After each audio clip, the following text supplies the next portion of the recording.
নমস্কার, জয়শ্রীমা। একটু দেখে নি। শম্পা দাস দমদম থেকে বলছে, ও লিখছে যে আমি একটু সংক্রান্ত ব্যাপারে আমি কিন্তু সমস্যায় পড়ছি। এই সমস্যা থেকে বাঁচার জন্য কি করা উচিত? হ্যাঁ শম্পা, তোমাকে আমি বলবো, শম্পা দাস দমদম থেকে আমাকে কমেন্টস পাঠিয়েছে যে জানতে চাইছে। তোমরাও যদি জানতে চাও, তোমরাও অবশ্যই আমার মোবাইলে পাঠাও, আমি অবশ্যই যতটা পারবো বলার চেষ্টা করব। তো শম্পা, তোমাকে আমি বলবো, কর্মের জায়গায় যদি তোমার কোনো রকম বাধার সৃষ্টি হয় তার জন্য, বা সমস্যার সৃষ্টি হয় তার জন্য, তোমাকে বলবো যে কোনো শনিবার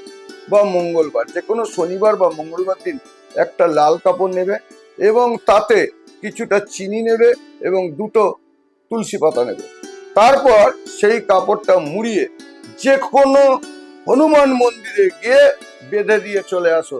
দেখো, কর্মসংস্থান সমস্যায় যারা ভুগছো তোমরা, অবশ্যই, যেহেতু শম্পা করেছে, শম্পা দাস দমদম থেকে, আমি শম্পাকেই বলছি, অবশ্যই দেখতে পাবে কর্মসংক্রান্ত সমস্যা থেকে তোমরা মুক্তি লাভ পেয়েছো। আজ এই পর্যন্ত।